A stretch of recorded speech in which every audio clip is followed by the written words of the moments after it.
মোৰ গাড়ীৰ ঘড়ীত এতিয়া নিশা 11:13 হৈছে।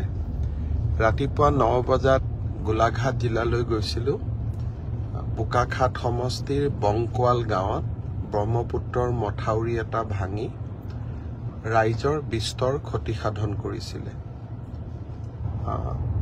বংকোৱাল গাঁৱত গৈ দুৰ্ভগীয়া ৰাইজক সাক্ষাৎ কৰিলোঁ আৰু মথাউৰিটো নিৰ্মাণ কৰি বানপানী যোৱাৰ পিছতেই মথাউৰিটো নিৰ্মাণ কৰি দিয়াৰ প্ৰতিশ্ৰুতিও দিলোঁ আৰু জিলা প্ৰশাসনক বান সাহায্য যাতে সুচাৰুৰূপে দিব পৰা যায় তাৰ বাবে দৃষ্টি ৰাখিবলৈও নিৰ্দেশ দিলোঁ। তাৰ পিছত কাজিৰঙালৈ আহিলোঁ।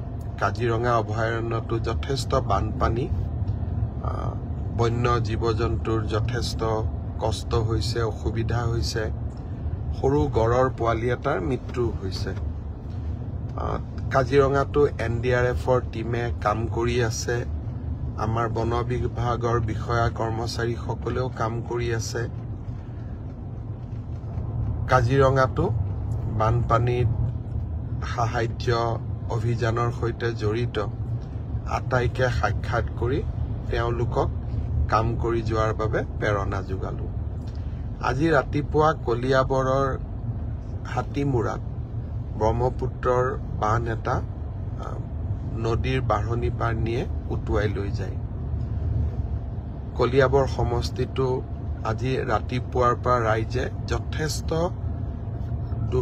সমস্যাৰ মাজত কটাইছে। চৰকাৰেও খুব আগতে যে মথাউৰি এটা ভাঙিব তেনেকুৱা আশংকা কৰা নাযায় বাবে চৰকাৰেও ঠিক লগে লগে ৰিলিফ আদি দিব পৰা নাই। দুৰ্ভগীয়া ৰাইজক সাক্ষাৎ কৰিলোঁ।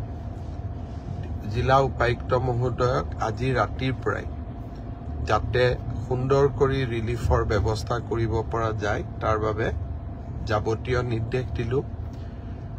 বান নিয়ন্ত্ৰণ বিভাগৰ বিষয়াসকলো আছিলে। মথাউৰিটো কিয় ভাঙিল, কেনেকৈ ভাঙিল তাৰো তদন্তৰ নিৰ্দেশ দিলোঁ আৰু এক প্ৰকাৰ ক'বলৈ গ'লে যে যিমান সোনকালে পাৰি মথাউৰিটো পুনৰ নিৰ্মাণৰ বাবে কাম কৰিবলৈ তেখেতসকলক মই যাৱতীয় নিৰ্দেশ দিলোঁ। ৰাতিপুৱা 9 বজাতে ওলাই গৈছিলোঁ। এতিয়া 11:15 গুৱাহাটীত আহি উপস্থিত হ'লোঁ।